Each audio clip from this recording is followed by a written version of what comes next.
Imagine you weigh 50 bags of rice at the market. Some weigh 1 to 5 kilograms, others 5 to 10.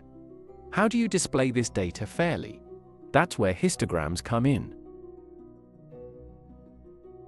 A histogram is a special chart for continuous data like weight, height, or time.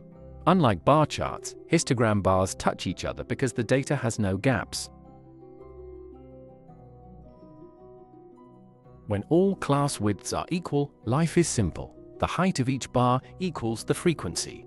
Equal widths mean the height tells the full story. But what if class widths are unequal? A wider class unfairly looks bigger. So we use frequency density. Frequency density equals frequency divided by class width. Example 1. Students' test scores are grouped equally. 0 to 10, 5 students. 10 to 20, 12. 20 to 30, 8. 30 to 40, 3. Since widths are equal, bar height equals frequency. The tallest bar is 10 to 20 with 12 students. This is the modal class. Simple. Example 2. Now the class widths are unequal. We must calculate frequency density. 6 divided by 10 gives 0.6. 10 divided by 10 gives 1.0. 10 divided by 10 gives 1.0. 16 divided by 20 gives 0.8.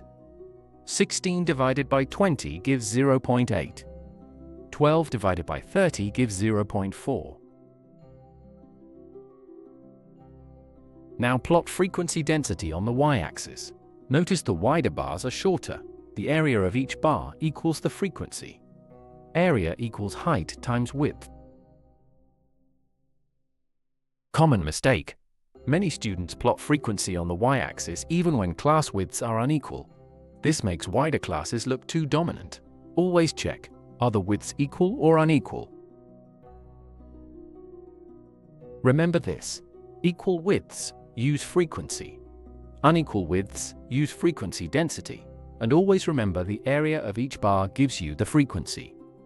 FD equals F over W. Subscribe to Ovasaabi for more lessons like this. Visit ovasaabi.com for notes and past questions. See you in the next video.